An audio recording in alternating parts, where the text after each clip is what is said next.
ओम नमो भगवते वासुदेवाय नमः। नमस्कार प्रिय भक्तगणों, आज आप सभी सुनेंगे षटतिला एकादशी की व्रत कथा। माघ माह की कृष्ण पक्ष की एकादशी तिथि को मनाया जाने वाला षटतिला एकादशी व्रत के नाम से जाना जाता है। माघ का महीना भगवान विष्णु के कृष्ण रूप को समर्पित होता है, इसलिए आज के दिन भी खास तौर पर आपको कृष्ण भगवान की पूजा करनी चाहिए। इस दिन एकादशी व्रत के नियमों का पूरी तरह से पालन करते हुए आपको व्रत रखना चाहिए।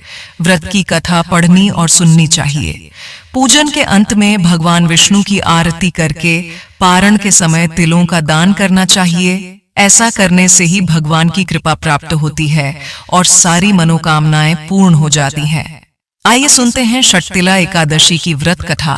लेकिन उससे अगर आप श्री हरि के सच्चे भक्त हैं तो एक बार पूरी श्रद्धा के साथ ओम नमो भगवते वासुदेवाय नमः अवश्य ही कमेंट सेक्शन में लिखिए और वीडियो को लाइक और हिंदू रिलीजियस टेल्स चैनल को सब्सक्राइब अवश्य ही कर दीजिए। भगवान विष्णु का आशीर्वाद आप पर हमेशा बना रहेगा।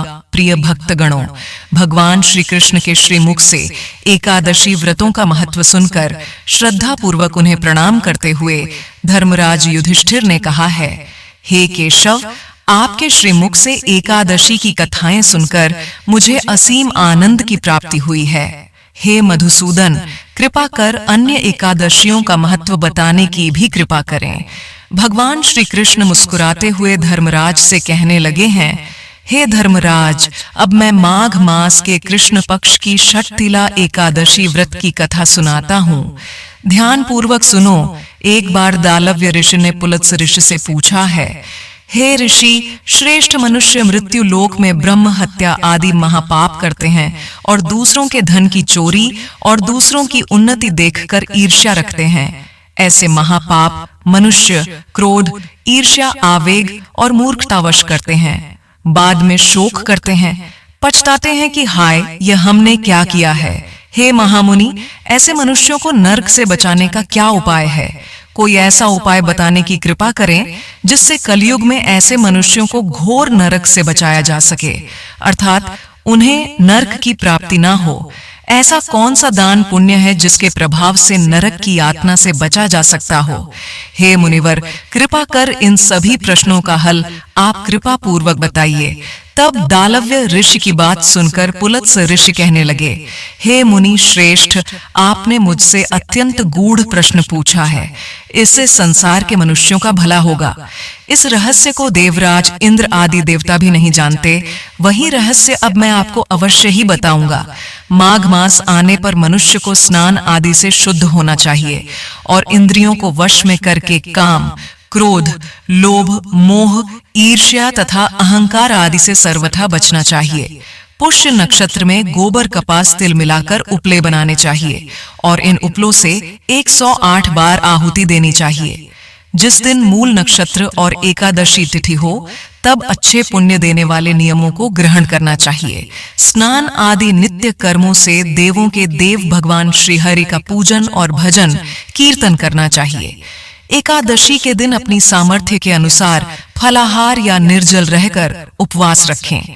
रात को जागरण और हवन करें। अगले दिन यानी कि द्वादशी तिथि को धूप, दीप, तुलसी दल से भगवान श्री हरि की पूजा अर्चना करें और उन्हें फलों का या तुलसी दल पंचामृत का भोग लगाएं। उस दिन भगवान विष्णु को आप पेठा, नारियल, सीताफल, पान, सुपारी सहित अर्घ्य अवश्य दें। इसके बाद उनकी स्थिति करें कि हे जगदीश्वर, आप निराश्रितों को शरण देने वाले हैं। आप भवसागर में डूबे हुए का उद्धार करने वाले हैं। हे कमल नयन, हे मधुसूदन, हे जगन्नाथ, आप श्री लक्ष्मी जी सहित मेरे इस अर्घ्य को स्वीकार कीजिए। इसके बाद ब्राह्मण देवता को आप अपने सामर्थ्य के अनुसार तिलों से भरा हुआ घड़ा और वस्त्र दान, दक्षिणा, भोजन इत्यादि जरूर दें। अगर संभव हो तो ब्राह्मणों को गुड़ और तिल का दान करना चाहिए। इस प्रकार मनुष्य जितने तिलों का दान करता है उतने ही सहस्त्र वर्ष स्वर्ग में वास करता है। इस दिन तिलों का इन 3 प्रकार से प्रयोग अवश्य ही करना चाहिए। तिल से स्नान, तिल का उबटन तिलोदा, तिल का हवन, तिल का भोजन और तिलों का दान, इस प्रकार 6 रूपों में तिलों का प्रयोग ही षटतिला कहलाती है। इससे अनेकों प्रकार के पाप नष्ट हो जाते हैं। ऐसा कहकर उन्होंने कहा, अब मैं एकादशी की कथा सुनाता हूँ। एक बार नारद जी ने भगवान श्री हरि षटतिला एकादशी का महत्व पूछा। हे प्रभु, आप मेरा प्रणाम स्वीकार करें। नारायण नारायण। प्रभु, षटतिला एकादशी के उपवास का क्या पुण्य प्राप्त होता है, उसकी क्या कथा है, कृपा कर मुझसे कहिए। नारद जी की प्रार्थना सुनकर भगवान श्री हरि कहने लगे, हे नारद, मैं तुम्हें प्रत्यक्ष देखा सत्यव्रता सुनाता हूँ। ध्यान पूर्वक सुने। बहुत पहले मृत्युलोक में एक ब्राह्मणी रहती थी। वह सदा व्रत उपवास किया करती थी। एक बार में 1 महीने तक उपवास करती रही, जिससे उसका शरीर बहुत दुर्बल हो गया। वह अत्यंत बुद्धिमान थी, फिर भी उसने कभी देवताओं और ब्राह्मणों के निमित्त अन्न आदि का दान नहीं किया। मैंने चिंतन किया, इस ब्राह्मणी ने उपवास आदि से अपना शरीर तो पवित्र कर लिया है और इसको वैकुंठ लोक भी प्राप्त हो जाएगा, किंतु इसने कभी अन्नदान नहीं किया है। अन्न के बिना जीव की तृप्ति होना कठिन है। ऐसा चिंतन कर मैं मृत्यु लोक में गया और उस ब्राह्मणी से अन्न की भिक्षा मांगी। इस पर ब्राह्मणी कहने लगी है, हे योगी राज, आप यहाँ किस लिए पधारे हैं? तो मैंने कहा कि हे देवी, मुझे भिक्षा चाहिए। इस पर उसने मुझे एक मिट्टी का टुकड़ा उठाकर दे दिया। मैं उस मिट्टी के टुकड़े अर्थात पिंड को लेकर ही स्वर्ग लोक को लौट आया। कुछ समय बीतने पर वह ब्राह्मणी शरीर त्याग कर स्वर्ग लोक आई। मिट्टी के पिंड के प्रभाव से उसे उस जगह एक आम वृक्ष सहित कुटिया मिल गई, किंतु उसने अपने उस कुटिया अर्थात उस घर को अन्य सभी वस्तुओं से खाली पाया, जिससे वह घबराकर मेरे पास आई और बोली, हे प्रभु, मैंने तो अनेकों व्रत आदि से सदा आपका पूजन किया, किंतु फिर भी मेरा घर अन्य वस्तु से खाली है। इसका क्या कारण है? तब मैंने उससे कहा, हे ब्राह्मणी, तो अपने घर जाओ और जब देव स्त्रियां तुम्हें देखने आए तब तुम उनसे षटतिला एकादशी व्रत का महत्व और उसका विधान पूछना। जब तक वह ना बताएं तब तक द्वार मत खोलना। प्रभु के ऐसे वचन सुनकर वह अपने घर गई और जब देव स्त्रियां आईं और उसे द्वार खोलने के लिए कहने लगी तो ब्राह्मणी ने कहा, अगर आप मुझे देखने आई है तो पहले मुझे षटतिला एकादशी का महत्व बताइए। तब उनमें से एक देव स्त्री ने कहा, यदि तुम्हारी ऐसी ही इच्छा है तो ध्यान पूर्वक सुनो, मैं तुम्हें एकादशी व्रत का महत्व विधान सहित बताती हूँ। जब उस देव स्त्री ने षटतिला एकादशी का महत्व सुना दिया तब उस ब्राह्मणी ने भी द्वार खोल दिया। देव स्त्रियों ने ब्राह्मणी को सभी स्त्रियों से अलग पाया। उस ब्राह्मणी ने स्त्रियों के कहे अनुसार फिर षटतिला एकादशी का उपवास किया, जिसके पुण्य प्रभाव से उसका घर भी धन धान्य से भर गया। अतः हे धर्मराज, मनुष्य को अज्ञान को त्याग कर षटतिला एकादशी का उपवास अवश्य ही करना चाहिए। इस एकादशी व्रत को करने वाले को जन्म जन्म की निरोगता प्राप्त हो जाती है। इस उपवास से मनुष्य के सभी पाप नष्ट हो जाते हैं। इस दिन व्रत रखने से जहां शारीरिक पवित्रता और निरोगिता प्राप्त होती है, वही अन्न तिल आदि का दान करने से धन धान्य में बढ़ोतरी होती है। इससे यह भी सिद्ध होता है कि मनुष्य अपने जीवन में जो और जिस जिस वस्तु का दान करता है, शरीर त्यागने के बाद उसे फल भी वैसा ही प्राप्त होता है। इसलिए धार्मिक कार्यों के साथ साथ हमें दान पुण्य जैसे कर्म अवश्य ही करने चाहिए। शास्त्रों में वर्णन है कि बिना दान पुण्य किए कोई भी धार्मिक कार्य, कोई भी उपवास संपन्न नहीं होता। इसलिए सभी को अपनी सामर्थ्य के अनुसार कुछ न कुछ दान अवश्य ही करना चाहिए। एकादशी का उपवास रखने वाले भक्तों को द्वादशी तिथि के दिन ही अन्न का दान करना चाहिए। एकादशी के दिन अन्न का पूरी तरह से तैयार किया जाता है। बोलिए लक्ष्मी नारायण भगवान की जय। प्रिय भक्तगणों, आइए अब श्रवण करते हैं एकादशी माता की कथा। इस कथा को सुनने से ही एकादशी का व्रत पूरा माना जाता है। एक बार एक बूढ़ी माँ ने एकादशी का उपवास रखा। बड़ी ही भक्ति भाव से घर एकादशी की पूजा किया करती थी। वो बूढ़ी हो चुकी थी। उन्हें वृद्ध अवस्था में कोई भी ऐसी वस्तु नहीं चाहिए थी जो एकादशी का उपवास रखती, क्योंकि एकादशी का उपवास रखने से तो श्री हरि की कृपा से सब कुछ मिल जाता है। वह बूढ़ी माँ तो अपने बच्चों के लिए, अपने परिवार के सुख सुविधा के लिए इतना कठिन व्रत रखती थी। वो दिन भर तो बड़ा कठिन व्रत करती और अपने प्यास को किसी तरह से रोक रही, क्योंकि एकादशी के व्रत में जल की एक बूंद भी ग्रहण नहीं करती थी। द्वादशी को ही जल पीकर वह अपने व्रत का पारणा किया करती थी। दिन भर उन्होंने किसी प्रकार अपने मन को संयमित रखा, पूजा पाठ की, व्रत की कथा पढ़ी सुनी और फिर पंडित जी को मिट्टी के एक पात्र में भरकर पानी और मौसमी फल दान में दिए।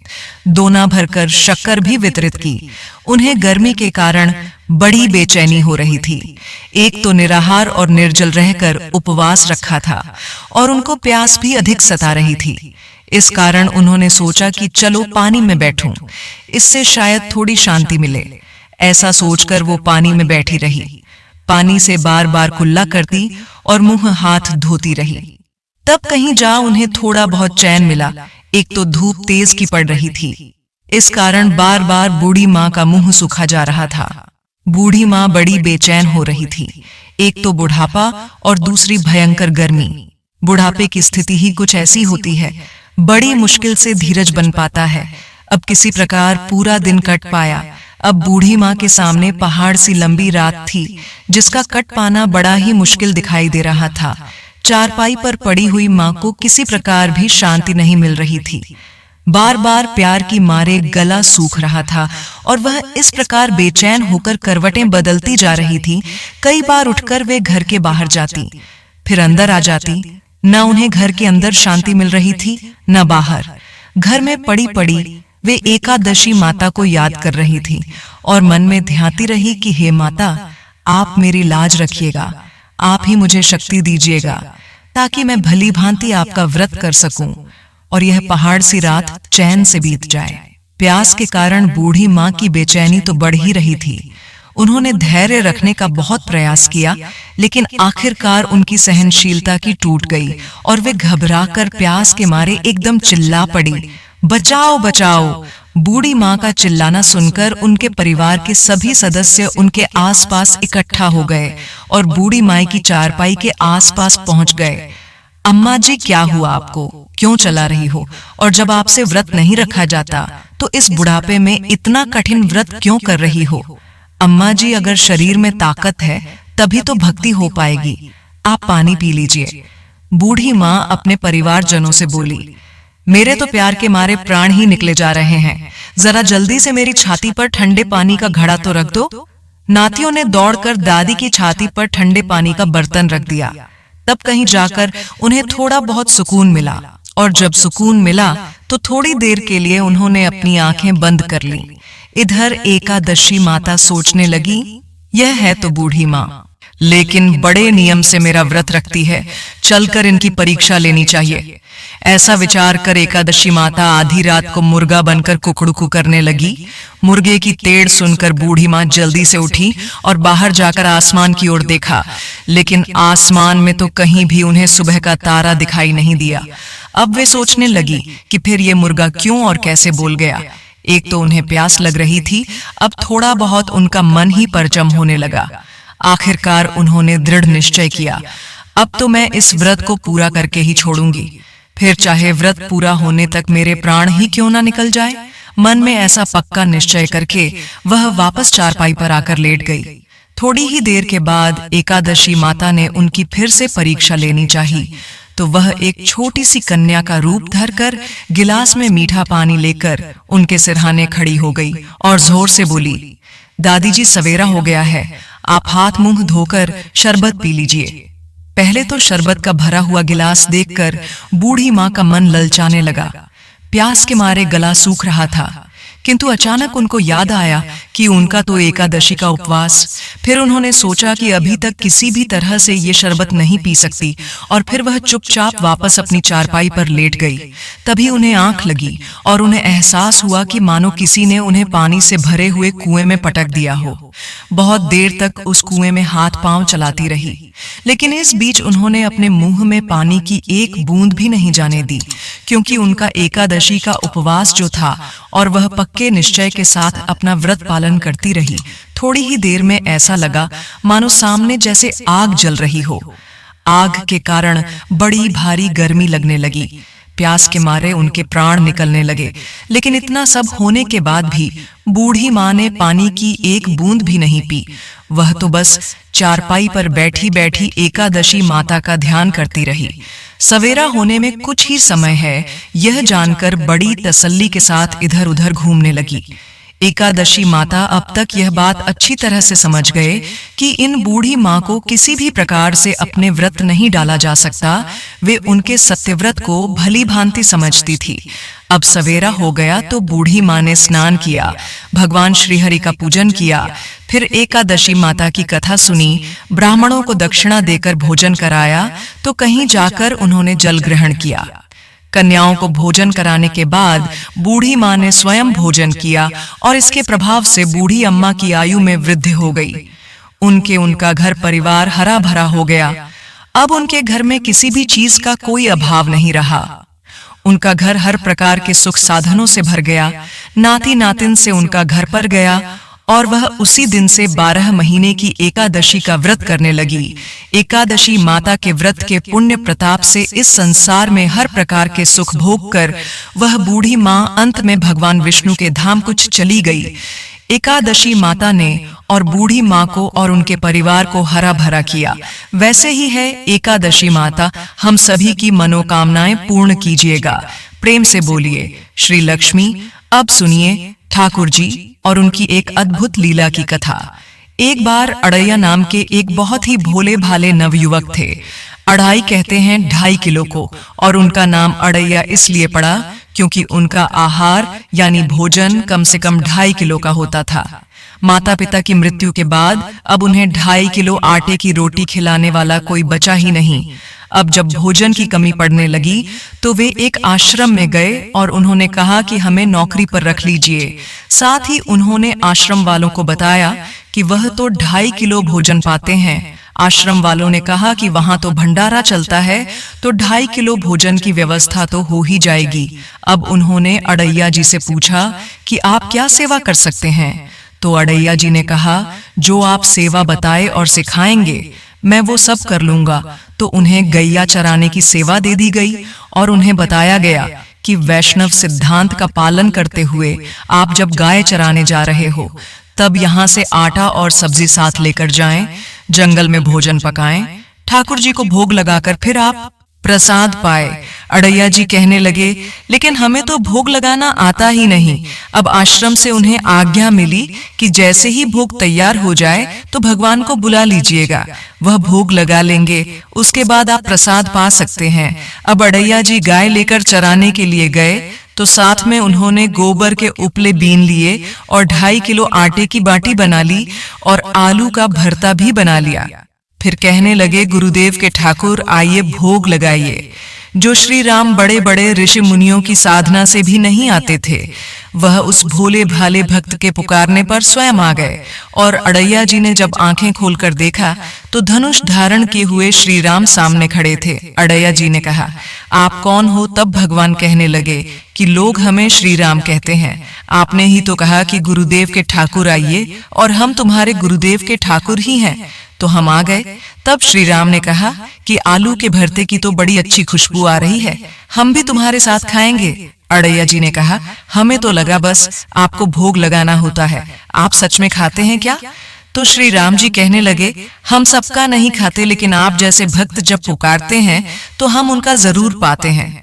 अब अड़ैया जी तो बिल्कुल भोले भाले थे, कुछ भी नहीं जानते थे। इससे पहले ठाकुर जी की सेवा उन्होंने कभी की नहीं, न कभी भोग लगाया था। अब भगवान जो बड़े बड़े मुनियों के ध्यान में भी नहीं आते थे, वह उस भोले भाले भक्त के सिर्फ एक बार बुलाने पर आ गए। राम जी कहने लगे कि आप आंख बंद करिए तो हम आपका भोग पाएंगे। अड़ैया जी ने सोचा कि प्रभु बस 1 या 2 बाटी खाएंगे, चलो कोई बात नहीं, आज 2.5 किलो ना सही, थोड़ा कम ही सही, आज ऐसे ही गुजारा कर लेंगे। लेकिन प्रभु श्री राम ने तो सारी बाटी और सारा भरता खा लिया। अड़ैया जी ने आंखें खोली, देखा तो ना तो भरता था ना बाटी थी, सब गायब। तो कहने लगे, प्रभु क्या आज आप हमें भूखा रखेंगे?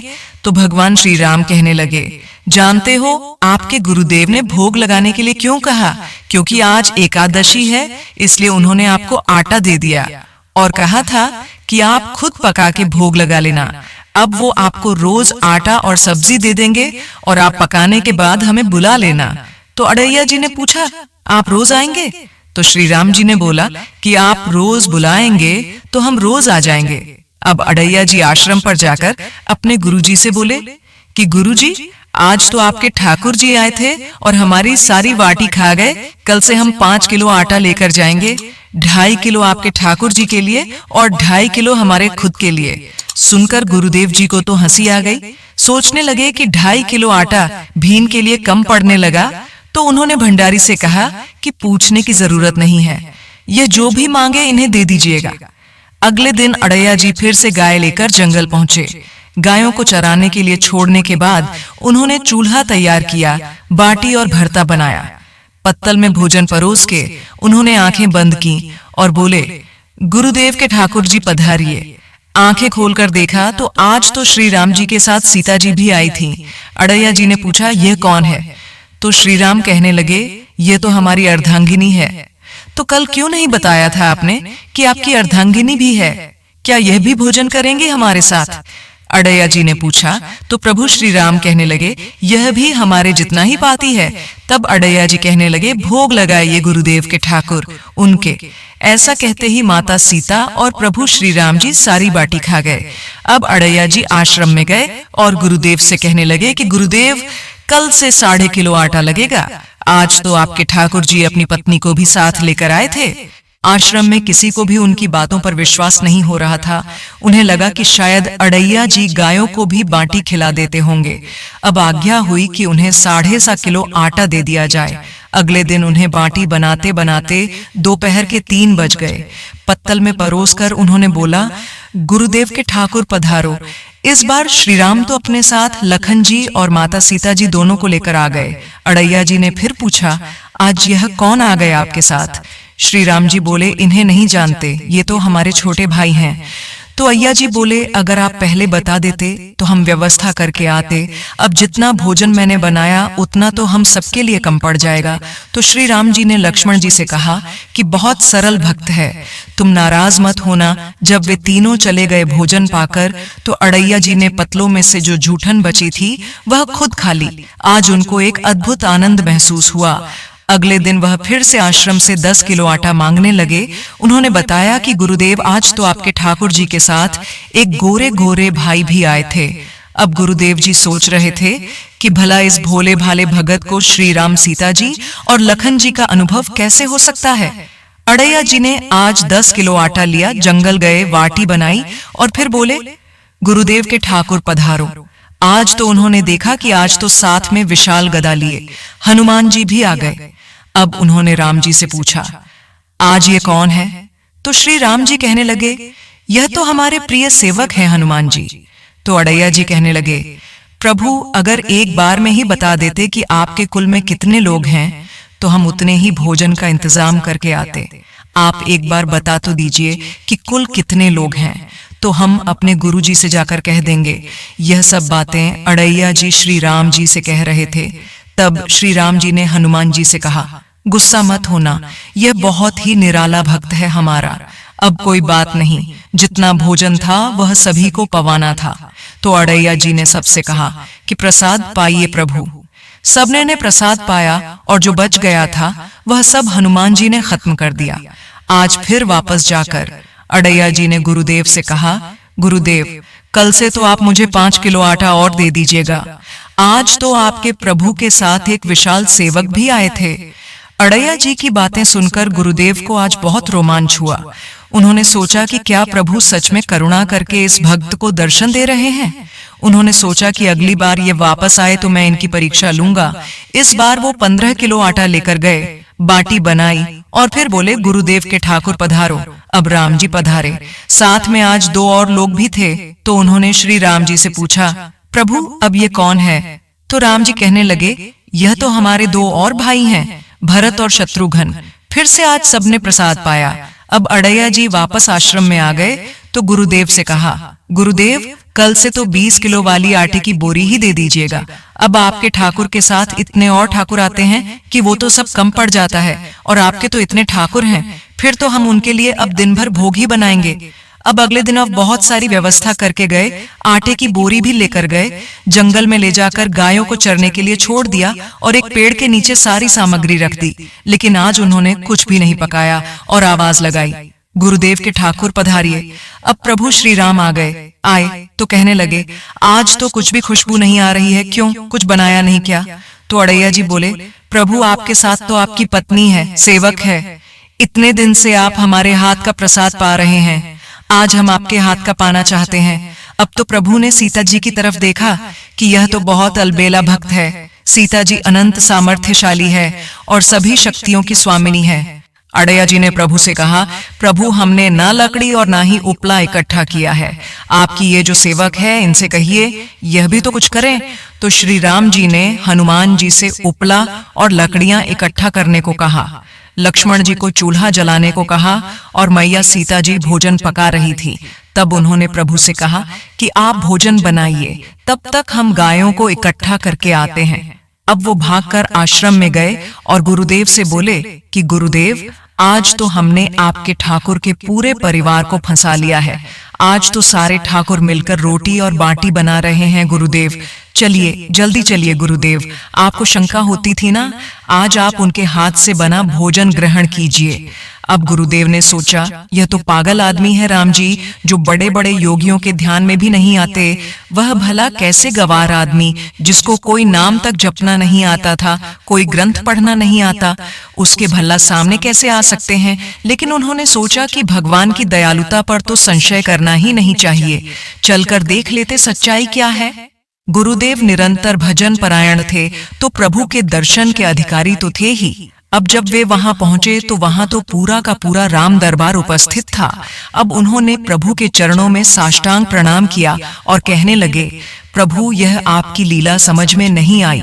तब भगवान ने कहा कि देखो, जो ज्ञानी भक्त हैं, मैं अत्यंत तर्क के द्वारा भी उनकी पकड़ में नहीं आता, जो विद्वान है उनकी विधत्वता मुझे नहीं छू सकती, लेकिन जो दीन है, जो भोले हैं, उनके सामने मैं अपनी दिव्यता और महानता को भूल जाता हूँ।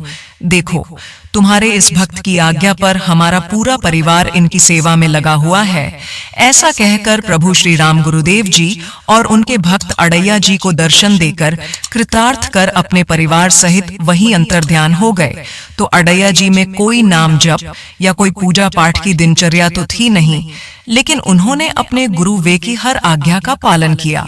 गुरुदेव जी ने उनको जैसी शिक्षा दी, उसका पालन उन्होंने सही से किया, तभी तो उन्हें इतनी आसानी से प्रभु मिल गए। तो हमें गुरु की आज्ञा का पालन तो अवश्य करना चाहिए और हम सबके जीवन में कोई ना कोई गुरु तो अवश्य होने चाहिए। यह थी आज की कथा। प्रेम से बोलिए सियापति श्री रामचंद्र जी की जय। अब सुनिए। तुलसी माता की कथा। एक बार एक छोटी सी लड़की थी। जब वह थोड़ी बड़ी हुई तो उसे समझ आने लगी और तब से ही वह तुलसी माता की पूजा किया करने लगी। उसका हर दिन का नियम था कि तुलसी माता का पूजन करने के बाद ही वह भोजन ग्रहण करती।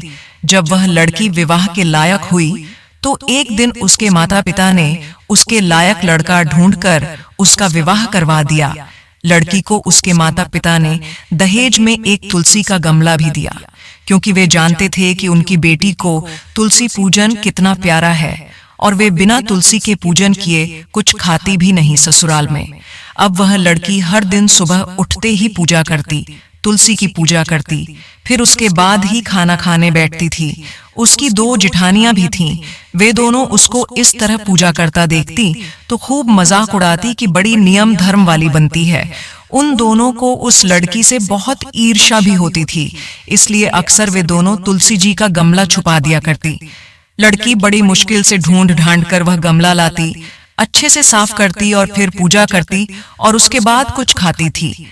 आए दिन उस लड़की की जिठानी उसे सताने लगी और गमला छुपा दिया करती। किसी तरह से ढूंढ ढांड कर वह तुलसी का गमला लाती और पूजा करती। एक दिन तो उसकी जिठानियों ने क्या किया कि तुलसी का वह गमला ही दूर फेंक दिया। लड़की ने घर में आसपास उस गमले को खूब ढूंढा, लेकिन गमला वहां होता तब तो मिलता ना। वह गमला मिला ही नहीं। ढूंढ ढांड कर वह लड़की बहुत परेशान हो गई, इतना दुखी हो गई कि जब उसने तुलसी जी की पूजा ही नहीं की तो उसने खाना भी नहीं खाया, क्योंकि उसका रोज का नियम जो था, अब जब नियम टूटा तो वह बहुत उदास हो गई। उस लड़की की सच्ची भक्ति देखकर इधर तुलसी माता उस पर बहुत प्रसन्न हो गई और उसके कमरे में अचानक तुलसी माता का गमला प्रकट हो गया। अगले दिन सुबह जब वह लड़की सोकर उठी तो उसने क्या देखा कि उसकी चारपाई के चारों कोनों पर तुलसी माता का गमला आ गया है। अब तो यह देखकर लड़की बहुत खुश हो गई और सोचने लगी कि अब तो मेरी तुलसी माता को कोई चुरा नहीं सकेगा, कोई तुलसी का गमला छुपा नहीं सकेगा।